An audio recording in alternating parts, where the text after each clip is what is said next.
Զրուցում ենք Ադրբեջանի հարցերով փորձագետ Արմինե Ադիբեկյանի հետ։ Ինչպես տեսնում ենք, Ադրբեջանը ամեն օր աշխատանք է տանում, այսպես ասած, արևմտյան Ադրբեջան իր թեզը կյանքի կոչելու համար։ Կխնդրեմ ձեր մեկնաբանությունը, գնահատականը, թե Հայաստանը ինչ է անում, որ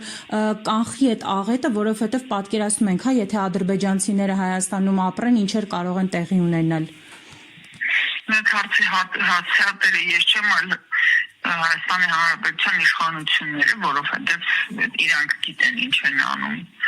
ու հարկ չեն համարում տեղեկացնել հանրությանը, ինչ աշխատանք է տանում այդ ուղղությամբ։ Նպաստում են այդ գաղափարի զարգացմանը եւ իրականացմանը, խոչընդոտներ են ստեղծում, թե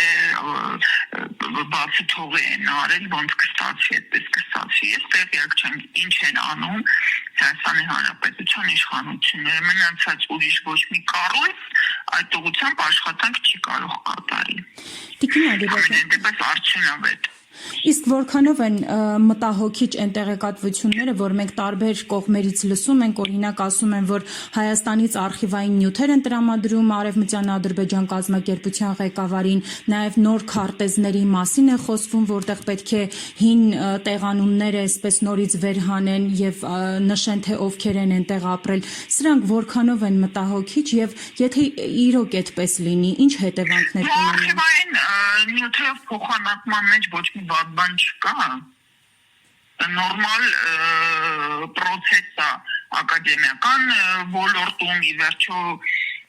հայոց ցեղասպանության ուսումնասիրողները Թուրքիայի արխիվներում են նստում, դրա մեջ ոչ մի բան չկա։ Բացի դրանից 20 տարի առաջ ադրբեջանցիները ստեղծել էին նման կայք, որտեղ տեղանունները կար, որտեղ կային քանի հոգի են ապրում յուրաքանչյուր բնակավայրում եւ այլ։ Ես շատ մանրամասն ուսումնասիրել եմ այդ կայքը, հիմա չգիտեմ այդ կայքը կա թե չկա, բայց այնուամենայնիվ ժամանակին դա կար ու ամենահետաքրքիր բանը ինչ ես կարող եմ եզրակացությունը, որը կարող եմ անել, որ բոլոր բնակավայրերը հիմնվել են, ստեղծվել են 17 դարի վերջում, դա այն ժամանակահատվածն է, երբ որ Աբբաս շահը հայաթափեց Հայաստանը, Արցախը եւ Նախիջևանը, քշելով իրենց դեպի Պարսկաստան, հիմիկվա այդ Իսֆահան, այնտեղ որտեղ հիմա կան հայկական օջախներ, հա, եւ նրանց բնակեցրեց այդ թուրքալեզու ազգախմբերին, որոնք ադրբեջանցիներ էլ չէին, պարզապես թուրքալեզու թափառական քոչվոր բաներ էին, խմբեր էին։ Ու գյուղերի բնակչություն, ասենք 50 հոգի, 100 հոգի, 150 հոգի, այսինքն լայնածավալ գյուղ հասկացությունը, որը մենք էինք ընկալում, 2-3 հազար տուն եւ այլն, տես բան չի եղել։ Այսինքն վերադառնալով ձեր հարցի մտահոգիչ է թե ոչ, մտահոգիչ չէ։ Մտահոգիչ է այն հանգամանքը, թե ինչպես դա կօգտագործի Հայաստանի դեմ եւ ինչ է պլանավորում անել հայկական իշխանությունը այդ սադրանքների եւ խեղաթյուրումների դեմ պայքարելու գործում։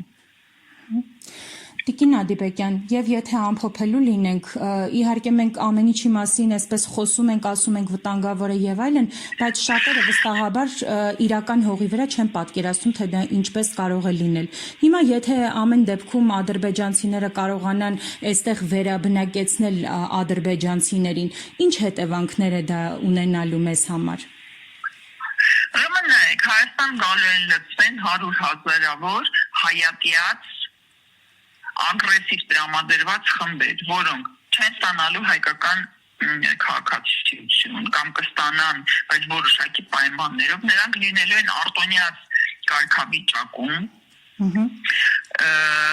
նրանք ծառայելու են ոչ թե Հայաստանի Հանրապետությանը, այլ Ադրբեջանի Հանրապետությանը, այսինքն սպասարկել են Ադրբեջանի շահերը Հայաստանի ներսում, նրանք քվեարկելու են այն իշխանության օգուտ է այն իշխանության, որը սպասարկելու է Ադրբեջանի շահը, մեր պարագայում դա քաղաքացիական պայմանագիր է, այսինքն հավերժ քաղաքացիական պայմանագիրը լինելու է իշխանության, որտեղ մենք միակն են, ով պատրաստ է եւ ով պատրաստական ապահովում է Ադրբեջանի շահերը։ Այդ մարդկանց, որոնք բնակվելու են Հայաստանում, պաշտպանելու են արտերկրյա ռազմական ուժերը, հավանաբար դա կլինի թուրքական զորքը, այսինքն մենք ստանալու ենք մեր երկրի մեջ անկլավներ, որտեղ մենք մուտք չենք ունենալու, բայց նրանք լինելու են մեր մեջ։ Նրանք հանգիստ գալու են Երևան, նրանք հանգիստ կարող են դպրոց կրակացնել, դու եթե չես կարող ապացուցես ով է, որովհետև առաջին ժամանակահատվածում իրենք հաշվառված չեն լինել, եւ մենք անգամ չենք իմանա ով են այս մարդիկ, որտեղից են